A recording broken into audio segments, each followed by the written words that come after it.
starting with the part 2 of the middle ear.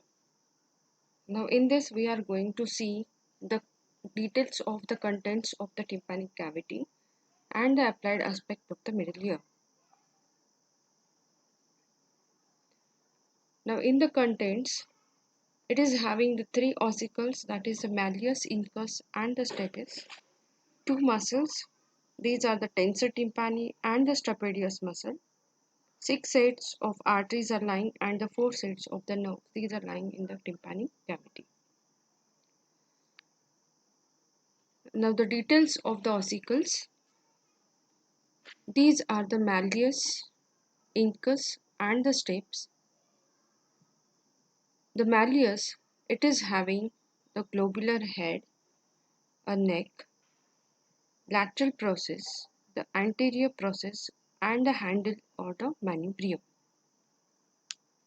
Now the head, it is lying in the epitympanic part and this is suspended from the roof by a ligament.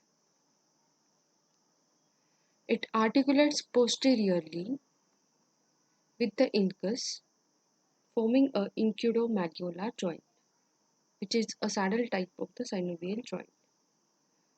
Now the articular surface of this is divided into the upper and the lower facets and separated by a constriction.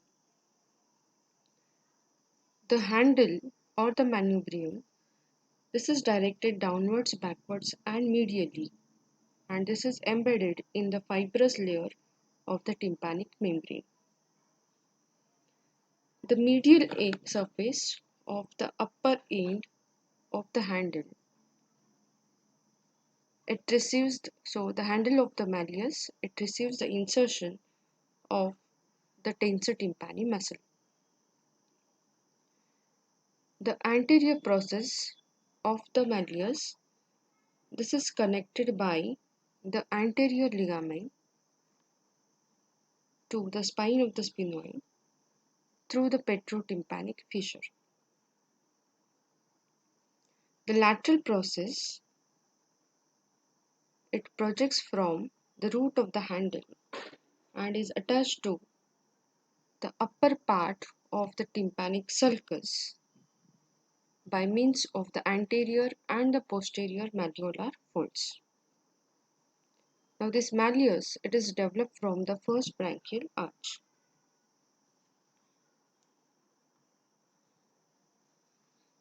Incus, this is incus. Now it is shaped like a premolar tooth. It consists of the body, a short process, a long process. The body, it articulates with that of the head of the malleus, forming a synovial saddle joint. The short process, it projects backward and this is connected by a ligament to the fossa incudis, which is lying in the posterior-inferior part of the epitympanic recess. The long process, it extends into the tympanic membrane behind and parallel to the upper part of the handle of the malleus. So this is lying parallel to that of the handle of malleus. Its tip, it turns medially and this is forming a knob-like lentiform nodule which articulates with the head of the stapes. This is also developed from the first branchial arch. The stapes, it is having a head, neck, anterior crus and a posterior crus and the base or the footplate. The head presents a cup-shaped depression which articulates with the lentiform nodule of the incus to form the ball and socket type of the incudostapedial joint. The neck, it receives the insertion of the stapedius muscle posteriorly. The diverging anterior, this is anterior limb and this is posterior limb of it. These are connected by a reniform base. This is the base, also known as the foot plate. Now this foot plate, it is connected to the margin of the fenestra vestibuli by the annular ligament. The stapes is developed from the second branchial arch. Now these ossicles, these are ossified usually from one center in the fourth month of the intrauterine life. And all the auditory ossicles, these are adult size at the time of birth.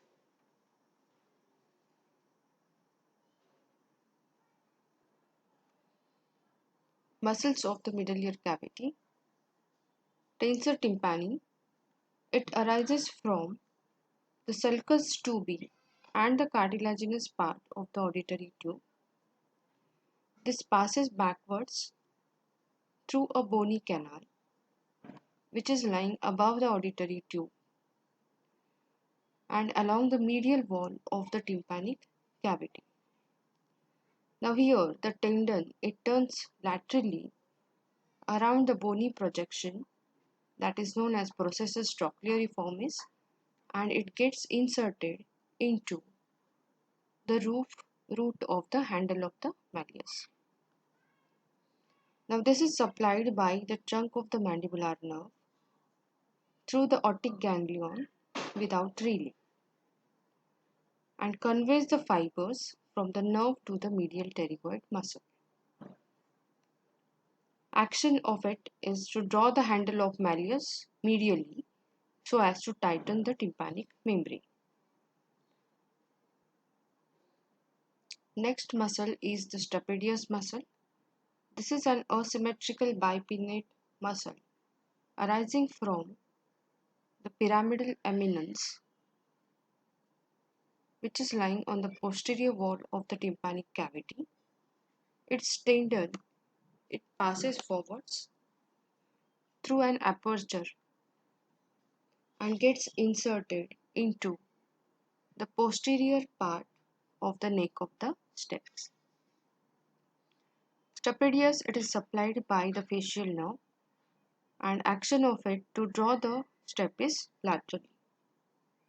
Now both the tensor tympani and the stapedius muscle, they contract reflexly and simultaneously and exert the damping effect of sound vibrations to protect the internal ear from the loud sound.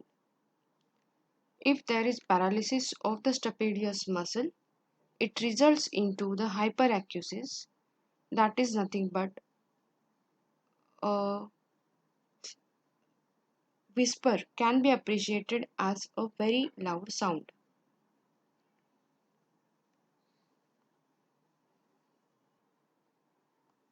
Arterial supply of the middle ear. Now this is supplied by the sixth set of arteries. The stylomastoid branch of the posterior auricular. It enters through the posterior canaliculus for the cauda tympani nerve. The anterior tympanic branch of the maxillary artery. It enters through the medial end of the petrotympanic fissure.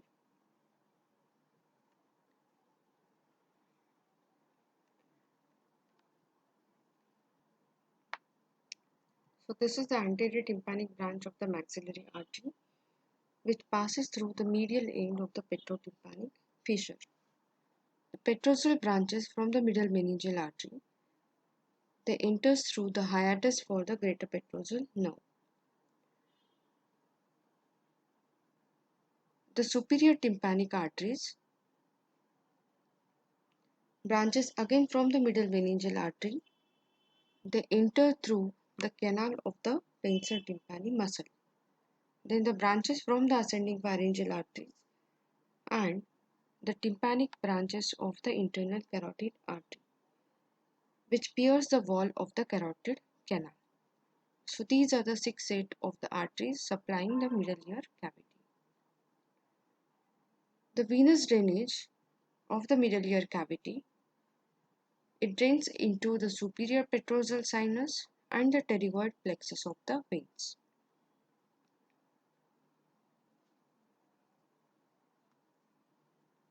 Lymphatics drain into the preauricular and the retropharyngeal lymph nodes. Nerve supply of the middle ear cavity.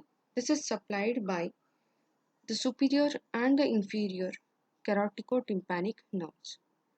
So these are the caroticotympanic nerves from the sympathetic plexus around the internal carotid artery. Then it is also supplied by the tympanic branch of the glossopharyngeal nerve. This is entering through the canaliculus at the floor of the middle ear cavity. And this is forming a tympanic plexus beneath the mucous lining of the promontory after joining with that of the caroticotympanic nerves.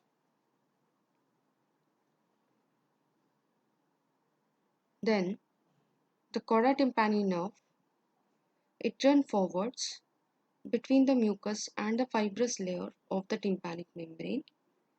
This is a branch from the facial nerve, and it also conveys the test fibers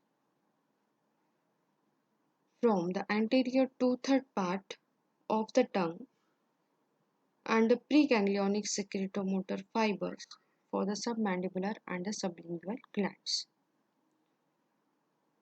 The next nerve, that is the facial nerve, this is running in a bony canal along the medial and the posterior wall of the tympanic cavity, and this provides the 3 branches. These are the greater petrosal nerve, now to stapedius muscle, and the cauda tympanic nerve about 6 mm above the stylomastoid foramen.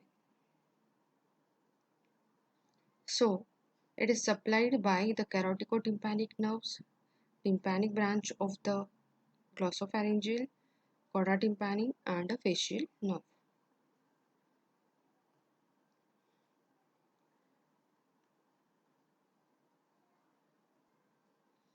Mastoid antrum or a tympanic antrum. This is an air sinus which is lying in the petrous part of the temporal bone. This is a backward extension of the tympanic cavity, and it is of the full adult size at birth.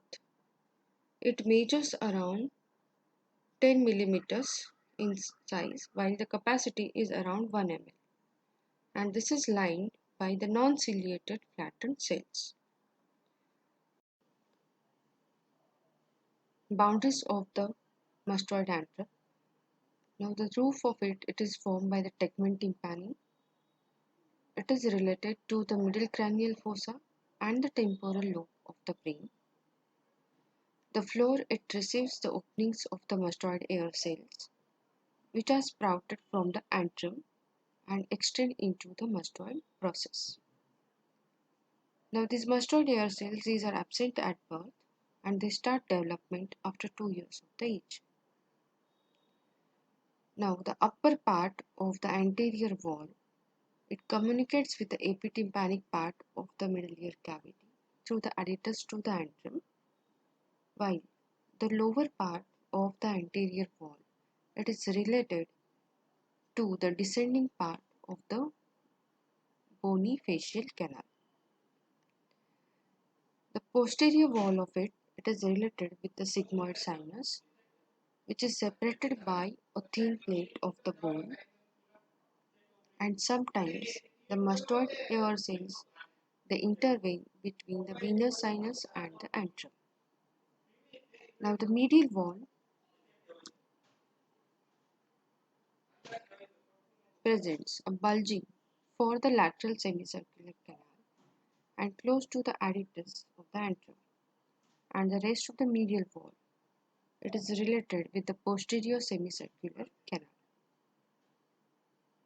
Now the lateral wall is formed by the squamous part of the temporal bone,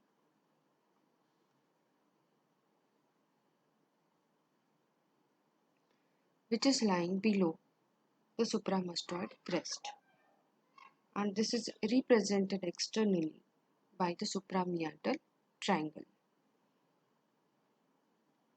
which corresponds on the surface as a Simba conchi. Now, point to note here is the lateral wall thickness is around 2 millimeters in a newborn, and it increases 1 millimeter per year until it becomes 12 to 15 millimeters by the puberty. The clinical importance, the applied importance of this is, since the lateral wall, it is the usual surgical approach to the antrum.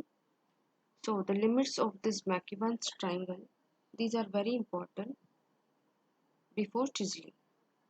Now the upper side of the triangle, this is formed by the supramastoid crest, which is lying on a level with that of the floor of the middle cranial fossa. Antero-inferiorly, it is limited by the upper and the posterior margin of the external meatus. This is the external acoustic meatus, and this corresponds to the descending part of the facial nerve. And posterior side, it is a vertical tangent to the posterior margin of the meatal opening, which lie just in front that of the sigmoid sinus. So this is the clinical importance of this lateral wall of the mastoid antrum. The mastoid air cells, these are the intercommunicating cavities which are sprouted from the mastoid antrum around the second year of age, and they invade the mastoid bone. These are variable in size, number and the distribution, and lined by the flattened non-ciliated cells. Now, according to the distribution of the air cells, they are further divided into pneumatic type, sclerotic type and a mixed type. Pneumatic type, where it is completely permeated by the air cells. In sclerotic type, the air cells, they fail to sprout and make the mastoid process as a solid mass of the bone, and mixed type, in which the air cells and the bone, they both are present. Now the process of this pneumatization, it may extend into the squamous part of the temporal bone, or in the posterior part of the root of the zygoma, around the facial canal and the sigmoid sinus, along the roof and the floor of the tympanic cavity, or around the carotid canal and the auditory tube. Now they are having the surgical importance and account for the various manifestations due to the inflammation of these air cells. Now the blood supply to the mastoid antrum and the mastoid air cells, these are from the posterior tympanic artery, which is branched from the stylomastoid branch of the posterior auricular. Venous drainage from both drains into the mastoid emissary veins, the posterior auricular vein and the sigmoid sinus. Lymphatics from the mastoid antrum and the mastoid air cells, these are draining into the posterior auricular and the upper deep cervical lymph nodes, and these are supplied by the tympanic plexus formed by the glossopharyngeal nerve and from the meningeal branch of the mandibular nerve. Applied aspect of the middle ear. The myringotomy, this is in case of the acute infection of the tympanic cavity, that is otitis media. The collected pus, it may be released surgically by an incision through the lower and the posterior part of the tympanic membrane, and the procedure is known as myringotomy. Otosclerosis, here the footplate of the stem gets fused with the margins of the fenestra vestibuli, and that leads to the deafness, and this condition is surgically corrected by putting a prosthesis. Now fractures of the middle cranial fossa breaks the roof of the middle ear cavity and ruptures the tympanic membrane. That will lead to the bleeding through the ear as well as the discharge of the CSF. Now, due to the throat infection through the middle ear and auditory tube. It will lead to the otitis media. The pus from the middle ear, it either discharges into the external ear following the rupture of the tympanic membrane, or it may erode the roof and spread upward and form the brain abscess. It goes to the floor and spread downwards, causing the thrombosis of the sigmoid sinus and the interjugular vein, or it may spread backwards, causing the mastoid abscess.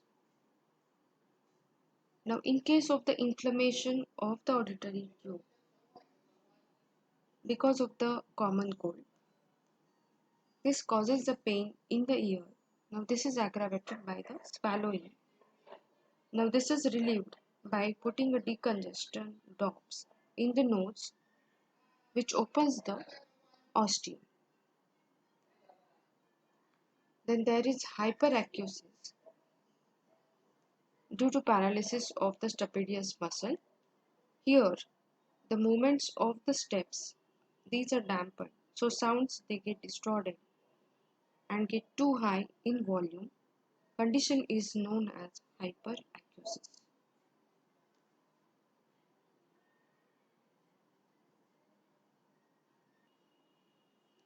Infection from the mastoid antrum and the mastoid ear cells, they are spreading into the structures related to them, either into the temporal lobe of the cerebrum or in the cerebellum or in the sigmoid sinus. There are some conduction tests are there, like the Rennes test and the Weber's test. These are differentiating the conductive deafness from that of the sensorineural deafness. Now, just to summarize, we had seen the contents of the middle ear cavity and the details of the mastoid ear cells and the mastoid antrum. Thank you.